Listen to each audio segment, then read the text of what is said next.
We go inside out now with our NBA insider, Ian Begley, and the Knicks complete a comeback to get their first win at home in almost 3 weeks. How much discipline did it show to lock in on defense in that fourth quarter and get it done?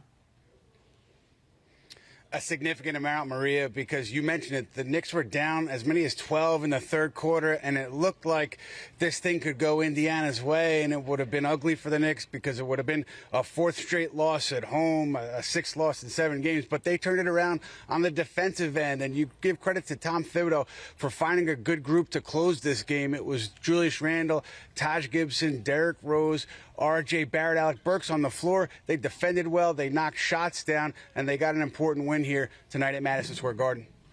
You talk about the rotations, and it's been a trend this season. The Knicks bench really stepping up. Is it too soon to start asking the question that was asked quite a bit last season, and that's whether Immanuel Quickly should find his way into the starting lineup? I think it is. I think, here we are 14 games in. Let's wait a little bit. Let's get to Christmas, maybe early December, before we start tinkering with the lineups. I mean, Kemba Walker had a strong game, got the Knicks off to a fine start, again, as the starting point guard. Evan Fournier still finding his way. Obviously, those starters are having issues on defense, and then you're seeing Tom Thibodeau mix and match with the bench and the starters in the second half to try to find something that works. But I think it's too soon to really get into switching up the starting lineup at this point. One point that Thibodeau made tonight, which I thought was interesting, was he credited Julius Randle for really getting the Knicks going in the fourth quarter. Randle only took 1 shot, but the Knicks outscored the Pacers by 11. When he was on the floor, he was rebounding, he was defending. So credit to Julius Randle for impacting the game on a night where he didn't score that well.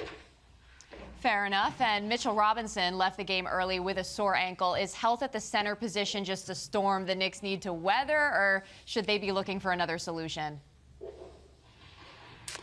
Yeah, December 15th is a date to keep an eye on because that's when free agents who were signed over the summer can be traded. So if you're thinking about trades, trading for a center, that's a date to keep an eye on. But I think the Knicks will be patient here. They gave Nerlens Noel a $30 million deal in the offseason, so they're invested in him. Mitchell Robinson, they keep saying positive things about, so I don't think they're ready to make any kind of a move to solidify the center position at the moment. Maybe I'm getting a bit ahead of myself. Ian, thanks a lot.